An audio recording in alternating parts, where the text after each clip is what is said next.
WhatsApp number দিচ্ছি, পাঠিয়ে দেবেন।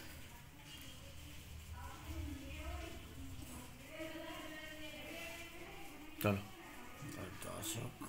10 না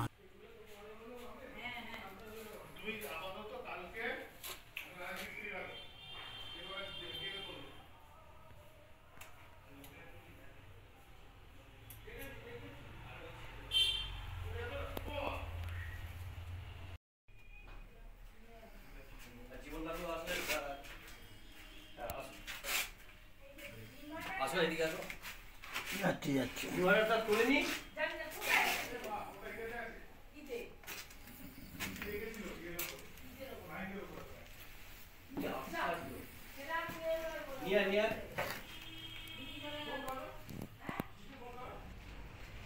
গ্যাস করতে হবে বলে চলে গেল।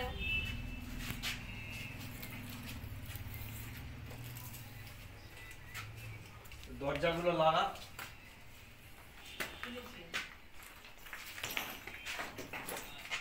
দাদাভাইকে বলতো একটু ফোন করতে আমাকে।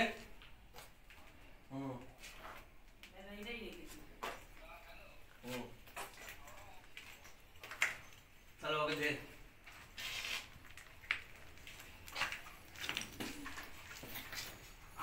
বস্তার মধ্যে আছে, এখন দেখছি তো।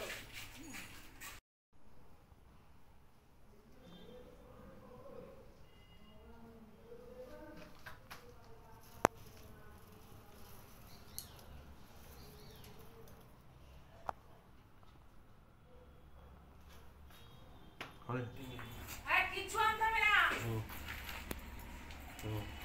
এই বাড়ি থেকে নিয়ে যা দিগন্দাকে। হ্যাঁ ঠিক আছে। আচ্ছা ঠিক আছে, ও এখন পাবে, ওটা কোন বাইকের উপরে রেখেছে? হ্যাঁ হ্যাঁ পাবো। ফোন করে বল বাবাকে। রাস্তা থেকে না নিয়ে যা।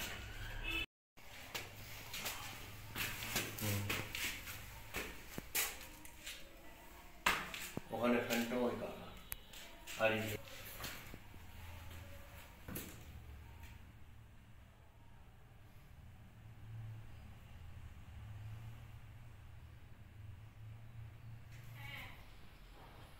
তুমি এদিকে এসো। এসো। এসছিলে?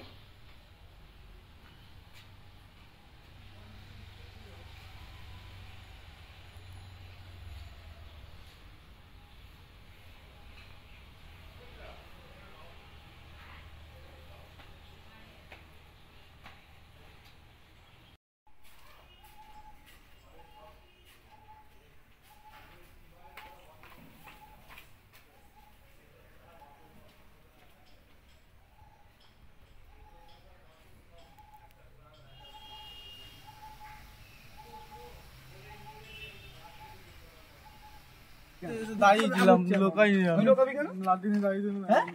ও লাঠি নিয়ে, ও গাড়ি নিয়ে আসছে, লাঠি নিয়ে দাঁড়াবে। হ্যাঁ লাঠি নিয়ে দাঁড়াবে ওরা। আমি তুই লুকিয়েছিলিস না, মালটা কি চুরি করেছিস? হ্যাঁ কি না? হ্যাঁ কি না? মিথ্যে কথা কেন বললি তুই? 30 ফুটে বাড়ি, আকাশ দাঁড়া মারিস না। ভাই নিজে মিথ্যে কথা কেন করে এসেছিস? হ্যাঁ কি না বলছিস? আকাশ মারিস না, আরেও না পারে। এই আকাশ মারিস না।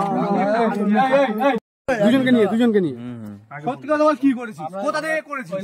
খালপাড় আছে, খালপাড়ে ওখানে একটা বাড়ি আছে, ওখানে অনেকে নেতা ফেতা করে বাড়ির ভিতরে। ঠিক আছে, নেশা করে না কি? নেতা করে, নেশা করে তো আমরা ওই বাড়িটা অনেক দিন দেখেছি, মানে অনেক লোকজন থাকে না, পুরো ফাঁকা। খালি এইসব সব মানে পচে পচে গেছে। আমরা ঢুকে চুরি করেছিস নাকি না? হ্যাঁ এগুলো চুরি করেছি। আর এখানে চুরি কথা বলেছিস তো? এখান থেকে কি বললি আমাদের? আমি বলেছিলাম বাড়ির মা। তুই কি বলেছিলিস? আমরা বলেছি বাড়ির মা। কোথায় থাকিস? কোথায় বললি থাকিস? কোথায় বললি? গড়িয়া থাকতাম। তুই কি বললি? গড়িয়া থাকতাম, গড়ি থেকে তুলে দিয়েছিলিস, ঠিক কি না? এটা বলেছিস হ্যাঁ কি না? তাহলে কেন মিথ্যা কথা বললি? তোকে তো ছেড়ে দেবো তো। ভুলে গেছে তখন। ভিডিও ব্যাকআপ কর, ভিডিও ব্যাকআপ। এইটা আমাদের যৌথ বাড়ি ছিল আগে। এখন সেজ কাকা এবং মেজ কাকা দুজনেই মারা গেছেন, কাকিমারাও মারা গেছেন। হ্যাঁ, এই বাড়ির থেকে গতকাল রাত্রিরে এখান দিয়ে নিচের পোর্শন দিয়ে চোর ঢুকে সেজ কাকার ঘরের যা কিছু জিনিসপত্র ছিল নিয়ে গেছে এবং মেজ কাকার ঘরের যা কিছু জিনিসপত্র নিয়ে গেছে এবং 2-3টে আলমারি ভেঙেছে মেজ কাকার পোর্শনে।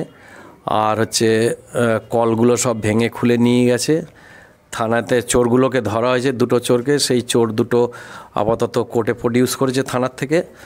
আর জিনিসপত্র যা নিয়ে গেছে, তো প্রচুর জিনিস নিয়ে গেছে, তার কিছু পাইনি, অল্প কিছু পেয়েছি, সেগুলো থানার থেকে আমাদেরকে দিয়ে দিয়েছে। আর এফআইআর নাম্বারটা আমাদেরকে বলেছে বিকেলবেলা, রাত্রিবেলা বা আগামীকাল গেলে দেবে এফআইআর নাম্বারটা। আর সম্ভবত অফিসার ছিলেন কিসাম মণ্ডল, দীপঙ্কর মণ্ডল সম্ভবত। আর যদি আমাদের এটা যদি এফআইআর নাম্বার দেয় ঠিকঠাক করে, বা যদি চোরদের যদি উপযুক্ত ব্যবস্থা করে, আইনত যদি কোনো ব্যবস্থা নেওয়া যায়, সেটা করলেই মনে হয় ভালো হয়। আর সেজ কাকার 2 মেয়েরই বিয়ে হয়ে গেছে, 2জন এখানে থাকে না। আর মেজ কাকার 1 ছেলে 1 মেয়ে, 1 মেয়ে থাকে ঠাকুরপুকুরে, আর এক ছেলে থাকে বিদেশে। তো আমাদের কাছে এই চাবি থাকে মেজ কাকার পোর্শনের, আমরা দেখাশোনা করি।